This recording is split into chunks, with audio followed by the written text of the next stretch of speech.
All right, happy Wednesday, everyone. King 5 Meteorologist Adam Claibon here with you on a day that has started a long stretch of some sunnier and warmer days ahead. We got some pretty warm air on the way, too. Warmest of the year, possibly for the day itself on Sunday.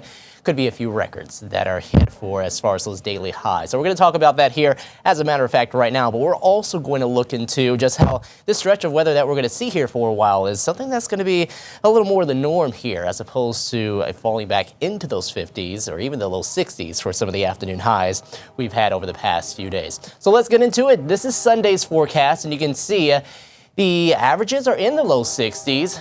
But you can see where we are expected to be as far as the forecast, upper 70s to low 80s. And the records for that date, mid 70s for Bellingham, 74. So it looks like we might hit or exceed that, as well as in Seattle and in Olympia, getting up to 83 degrees. So some potentially record high temperatures on the way for us as we head on into that time. And just to recap again, that ridge of high pressure is going to be moving on in. Now, the first one that we're dealing with here that we saw Wednesday and Thursday is going to bring those temperatures back up into the upper 60s and low 70s. Next one on the way, where you have some of those deeper red colors beginning to find their way off of the Pacific and heading closer to parts of the Pacific Northwest. Well, that's going to help with our warm-up that we're going to see heading on into Sunday. You can see at 8 o'clock right there, it's pretty much in control, and also into Monday, starting to weaken a little bit. We'll see if that leads to maybe a little less in terms of the high temperatures, but either way, we're not going to see much of a cool down once we do cool down too. After those 2 days, upper 70s and low 80s will fall back into the low 70s by Tuesday and Wednesday of next week. We're going to kind of stay around that 70-degree mark for the next few days here. Bellingham, beautiful, clear, blue skies out there into our Wednesday evening, and our SchoolNet site here at Granite Falls kind of showing a lot more of the same as well. Here we are in Seattle. We're going to see those temperatures drop tonight into more so the 40s for early tomorrow morning. So a chilly start, but then warming up quite nicely into the afternoon.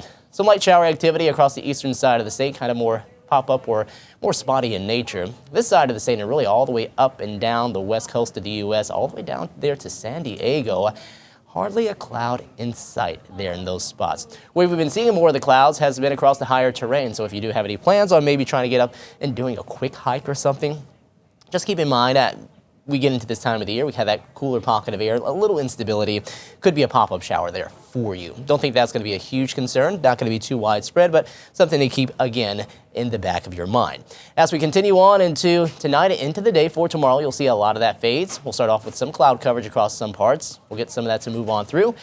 And we'll continue on, it looks like, into the evening, seeing that move on off towards the east. Now, Friday, here we go. We head into the day Friday, and we are expecting to see more of that cloud coverage in place, and that system that's going to be pretty close by, it dives southward. It helps to increase the cloud coverage. You can see even some moisture in the atmosphere. Wouldn't be surprised if we got a few sprinkles out of that, but we're not going to see a major cool down. Again, highs only fall back into the upper 60s and lower 70s at that point. Normally, we're at 63 degrees right now, but then we bounce right back with that ridge of high pressure developing for Sunday and Monday. And that's all going to be generated by that ridge for one, but also this system as it dives southward. So you can see that moving southward there and is just off, well, really not just off, but it's a ways off, but it's still going to be off the North California coast over there. As that continues to dive southward, you'll see that more moisture is beginning to be picked up. We're seeing more of that beginning to pop up as far as shower activity across California and into Oregon.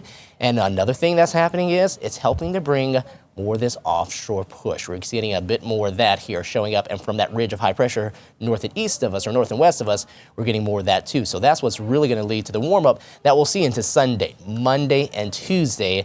And the majority of the moisture stays off to the south. So Northern California, Oregon, they might see a little of that as well. For us, I think little of anything really in the forecast as that moves on through. As far as tonight, though, lows will be chilly. Low to mid 40s for many spots, down to 45 in Everett, 41 in Bellingham, Quileute dropping down to that same number.